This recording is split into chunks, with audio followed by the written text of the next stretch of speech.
So to be fair, I knew that Babylon was going to be a bit of a contemporary film, being that it's about Hollywood and about just, the grittiness, I guess, of old school Hollywood.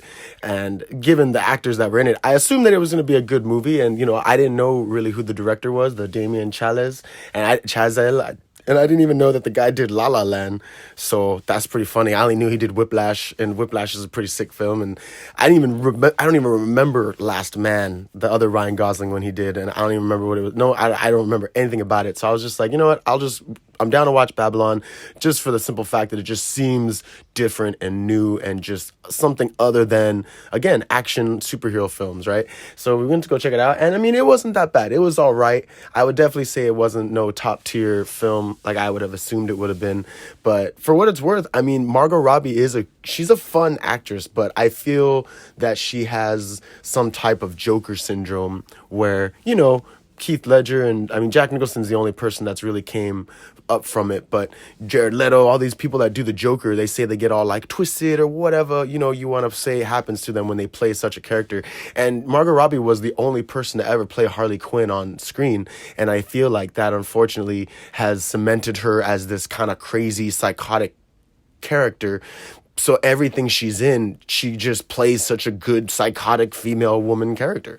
I mean, they said that both of her last films flopped, which were Babylon and Amsterdam. And to be fair, Amsterdam, I actually enjoyed. I thought Amsterdam was way better than, Babylon, mainly because it was more of like a adventure than some weird background of, our Hollywood past. But for what it's worth, again, the director is cool. I like his style of directing. The film was visually cool. It was a 3-hour movie, and to be honest, I didn't feel like it was 3 hours long. It wasn't like watching Black Panther 2, where you're just kind of like, fuck, you feel the 3 hours, and you're kind of like, what the hell's going on? Whereas this one, everything kept you wondering what was going to happen next. There's a lot of wonder and a lot of good plot build up kind of throughout the film, but it's just it didn't really hit that hard, I guess you could say. But it's pretty cool, like I said, in the sense that it is about like the grittiness and the coming up of Hollywood, and it mainly deals between the transition between silent and audio films, films with noise in them. And Brad Pitt, who's one of the main characters, he's one of those actors that's going through the times and realizing that times are changing, and that he's not as spry as he once was, and he's not the young actor that he once was. And I mean, I'm not really too much of a fan of his arc in the story, because I feel like he probably could have like got over himself, but at the same time, it's Brad Pitt, so he plays the character very suave, like an actor would be, of like being all suave, and then at the end, at home they're like miserable because of whatever it is that whatever their life conceives of. All we see is obviously all the blinding lights. And Margot Robbie is the same way. Like, her character literally comes from nothing, and she just sneaks into this party.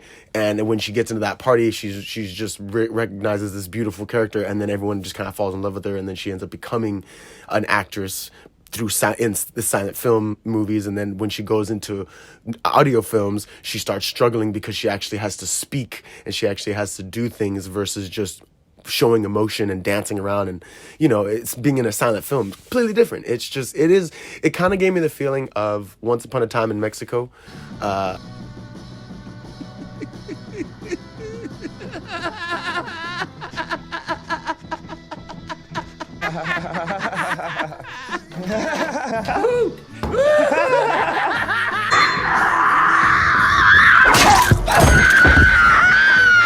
Mixed with that Lucille Ball movie that came out with Nicole Kidman, because to be fair, Brad Pitt's character is totally like the great grandfather or something of Cliff Booth, right? Like, it's that same world of Hollywood, debauchery and all that shit.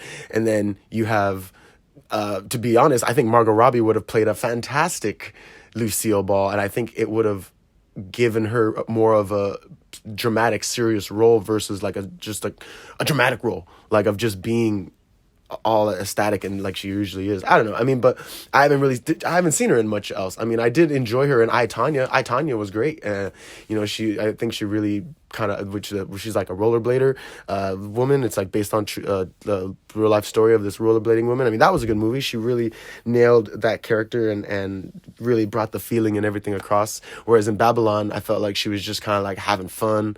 And, you know, like Amsterdam, she was definitely having fun, but in Amsterdam, at least she had a character in a sense to play. It wasn't just like some floozy that's in Hollywood, you know, like, I don't know.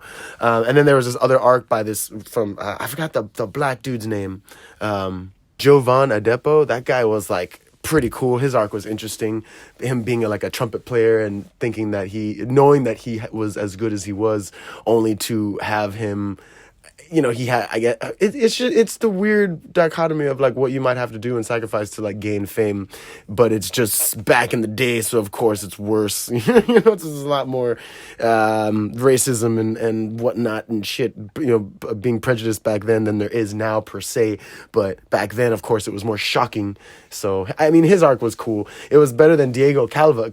I did like him, but he was just so Mexican. Like, there's nothing wrong with that, of course, but like, man, his character was just kind of like, I mean, I give him props, right, throughout the movie, because his character just grows and ends up becoming like a studio executive and everything. But it's like, man, he really came from like nothing, and people were just like, you know, we're just gonna give this guy a chance. It's just kind of like, man, yeah, look at that, he got all the chances in the world, and then, you know, at the very end he kind of loses them. You know, it's a pull give and take of Hollywood. It's funny at the end. You're just kind of, I don't know. It was enjoyable. Like I said, it's a 3-hour movie of pure enjoyment for the fact of that's how Hollywood used to be. Tobey Maguire plays this like ridiculous gambler for like 10 minutes, and it's the best. I mean, there's not much that is really, I don't even know how I would say compelling about the film, but it is just a really good, fun and kind of easy watch. I honestly, I would say that I haven't seen La La Land, right? So I know a lot of people don't like La La Land and stuff because like they say like the story is kind of ridiculous, kind of like How I Met Your Mother, like how I Met Your Mother ended. But so I feel like maybe this guy needs to work on his just story world building a bit more, because he's got, I guess, some good ideas, but and I haven't seen First Man. I gotta watch First Man. I feel like that movie just totally flew over my head, but I don't know. Babylon I enjoyed it. It's definitely one of those movies that you know, it's kind of captivating, but it's not quite as engaging as you would want it to be. But check it out for yourself. Babylon, I would give it a respectful like 7, 8 out of 10. You know, like I said, it was definitely better than Black Panther 2. So what can I say? A lot of things, in my opinion, are better than Black Panther 2. But yeah, this has been Ghost on the Craig. Thank you so much for tuning in. Like, share, and subscribe. This is kind of all over the place. I had no idea really how to discuss this video. I do know that Margot Robbie snuck that kiss in with Brad Pitt, apparently, because she knew that it was like the only chance she might get. And I find like that's pretty funny and sleazy. Like that is the story of Hollywood right there. Like, I mean, it's like she's no one, and then all of a sudden she's like with Brad Pitt in the movie, and she's like, I'm gonna kiss him because I might never get a chance. And it's like, oh, I guess it's better than like, you know, just being all sleazy and ended up on TMZ. Like, I mean, you know, it seems, I guess, a little bit better this way, but I don't know. Yeah, so you guys have a fantastic rest of your night, and peace.